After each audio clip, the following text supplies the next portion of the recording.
subscribe. Hi everybody and welcome. My name's Alison, the online piano and the online violin tutor.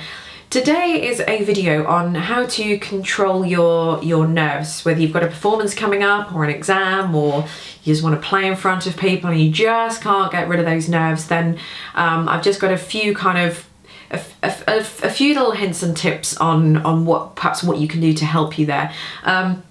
Being really nervous is just a natural thing, and it will never go away, and there's nothing that anybody can say, not even me, can say or do that will make those nerves go away. Even the top professional musicians out there still get nervous before a gig. It's just human nature. It's just one of those things that I think we just could all get really nervous about.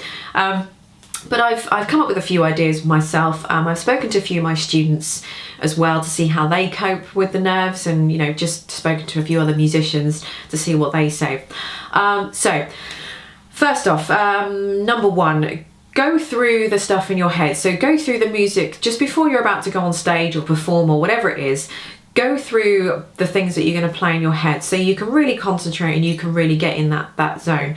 When I'm in the waiting room, or I'm waiting, or I'm in the car going to wherever I need to go, I just have a think about what I'm going to do, what I'm going to play. Sometimes I even just sort of play with my fingers in the air, just sort of pretend to play through, especially if there's any bits that I'm sort of unsure of, just so that I know. Apparently by doing that, the brain does use the same reactions there that you would use when you really are playing the violin. So it does kind of make the same nerves or whatever it is work in the same way, even though you're imagining in your head and your fingers are moving. So that's always something that you can do. Listen to some soothing music, or listen to something soothing to calm you down before you get there. The last thing you want to do is be all stressed and panicky, and I suppose getting to the place on time as well. You don't want to be late, because that's not going to give you time to just relax, get in the zone, think about what you're going to do. So just make sure you're in a calm situation before you get there. Everything's relaxed, nothing to worry about. Listen to something soothing. Don't they say that if you listen to a piece of classical music that it helps you to be a little bit more intelligent, or I don't know, something like that. Okay, probably the number one thing that I would suggest, and maybe I should have said this first, and that is be prepared. So basically the bottom line is that this is my opinion, I think that nowadays, for me now, being a lot older and being sort of professional now as I am, that I never get nervous for performances. I only ever get anxious. When I was younger and I was going through my exams and things, I did used to get nervous, and I used to be nervous because I knew something was going to go wrong. And the reason why something was going to go wrong is probably because I hadn't practiced enough, or I knew there were certain little culprit bars that I knew I was going to go wrong. It's not a case of if, it's a case of when, and I knew I was going to go wrong at those bars, and that's what I'd be nervous about, because I knew I was going to go wrong in front of everybody. So, but of course I was a kid, and I wish I had hindsight now back then, so that I wasn't as stupid as I was back then. But now I'm older and obviously more mature and professional now, that I make sure that I'm not going to make in an exam. One of my students once said to me that an amateur practices until they get it right, a professional practices until they never get it wrong. And I think it is so true, because I practice now until I can play it again and again and again and again and again without a single mistake in. Because I'm playing in front of people are paying me a lot of money to perform in front of them, so I can't afford to make a mistake. I have to play it right first time.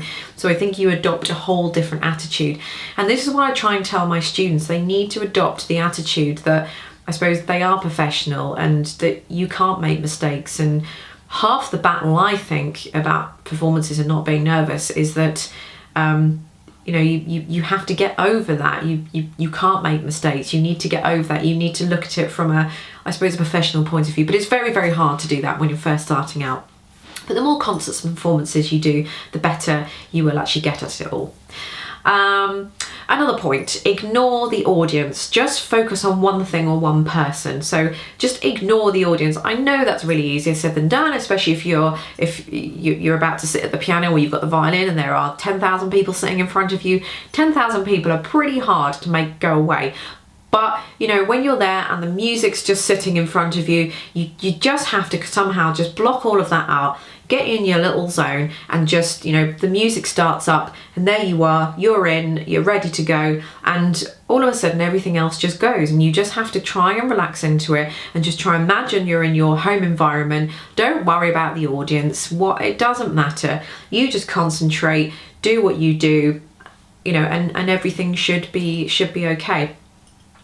Concentrate, make sure you're concentrating. You don't want to be thinking about what you're having for tea tonight just before you're about to go on stage. So you need to concentrate. A lot of musicians talk about getting in the zone as well. So that's when you're getting up on stage, everything else has gone, you're concentrating, right, this is it now, gotta do it. And that's getting in that zone. So if you can get in that zone, then you'll just forget about everything and you'll just carry on and you'll play as you always have done at home, where it's never gone wrong. So if it's never gone wrong at home, then it shouldn't go wrong when you're performing in front of someone or a crowd or whatever. But again, that's probably more psychological than anything else, which a lot of people find hard to get over with. I think that's I think that's pretty much it, really. There's nothing that I can say or do that's ever going to make nerves go away, but if there's one thing that you could probably take out of this, and it would be just to practice and make sure nothing is going to go wrong. I always think that if I've practiced at home and I've played it again and again and again and again and nothing has gone wrong, why on earth would it go wrong when I was suddenly performing it?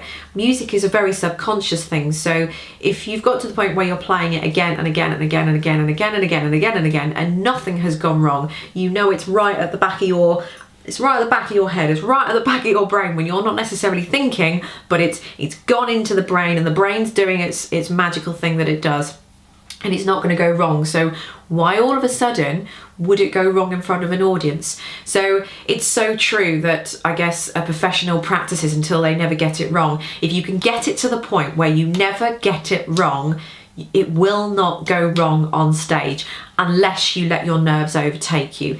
So as long as you can control those nerves, and the best way you're going to control those nerves is to be playing it again and again until you never get it wrong. So you're getting in that kind of that cycle there, then there's no reason to be nervous. If you've been playing away at home or whatever and it's never gone wrong the last 150 times you played it, then you've got absolutely no reason to be nervous. You might be anxious, of course, because it's unknown. You've got the stage and you've got the lights and you've never been actually on the stage before, so you know there's the new situation that you've got there. But you know, if you've played it the last 150 times, then well, you've got nothing to worry about. Just think of it as sharing music. People aren't in the audience going, go on, get it wrong, get it wrong. People just want to hear the music. Everybody's with you, everyone's on your side. They just want to listen to the music no more than you want to stick your iPod on and listen to some music. That's just what people want to do. So I'm going to stop rambling on now. I really hope this video has helped you out there. This was a requested video, so I'm really sorry. I can't remember the person who requested it. As soon as they mentioned it, I did write it down, so I'm really sorry. So I hope you see this video, whoever that was, and I hope this has helped you and other people too. So thanks very much for watching, and I'll see you all next time. Subscribe.